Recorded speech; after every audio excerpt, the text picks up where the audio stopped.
I think when it comes to the mystery, the most important reality that we experience beyond, marriage and the family, the ordinary day to day, is what marriages and families are called to participate in on a regular basis, and that's Mass. That's the Eucharist. Mm-hmm. And so we're, at the height of this Eucharistic revival. Correct. In the church, and that's a gift to all of us. So I guess a follow-up question, Archbishop, is what kind of meetings and vision and ideas have you been listening to and hearing over the last several months, particularly in the Archdiocese of Louisville, that could help aid us in this Eucharistic revival? Maybe not just for the next 2 or 3 years, but for the next 9 or 10 years leading up to 2033. Yeah, right. Well, I think we are being called to a renewal of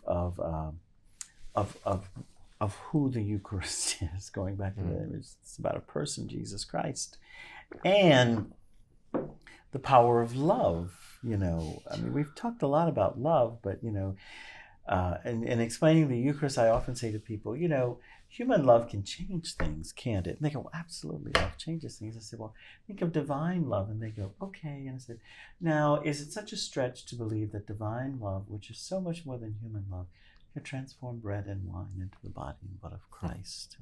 If you think about the effect of human love and the changes that it brings about, and divine love is even more than that. Boom, there you go.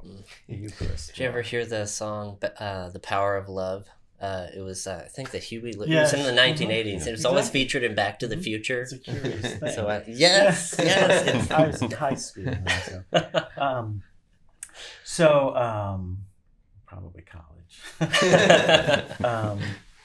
And who the Eucharist is and the power of that love, but also what the Eucharist calls us to, which is a lot of what we've been discussing. To be against racism, to be standing up for the life and dignity of every single person, and to be about marriage and family life, and really evangelizing other people, and all of the things that we've discussed here.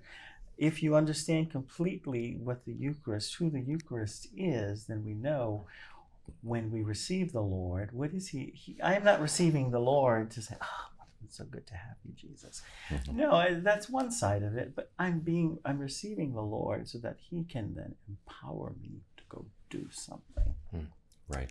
To be something in my marriage, in my family, in my community, in my church, to do something.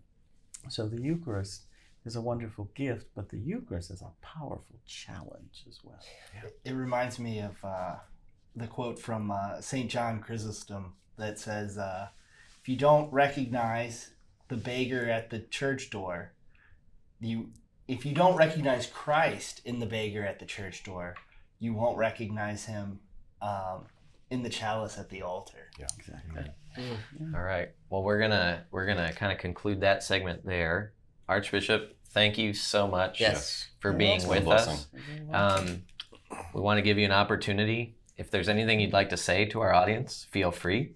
If there's anything you'd like to point people to, we talked about usccb.org/racism. If there's any other resources or anything like that, and then if you wouldn't mind kind of closing us with a prayer and a blessing, we would really, really appreciate it. But thank you again for being here. Well, my pleasure. Just to thank you all for your faith, which is so wonderfully expressed in this effort. And I ask God's blessing for your future efforts, and to thank those who listen for their faith. And you mentioned the USCCB website for the resources on racism, just to invite people to be involved in the Eucharistic revival taking place in the Archdiocese and in the United States right now, and coming to know who the Eucharist is and what it calls us to.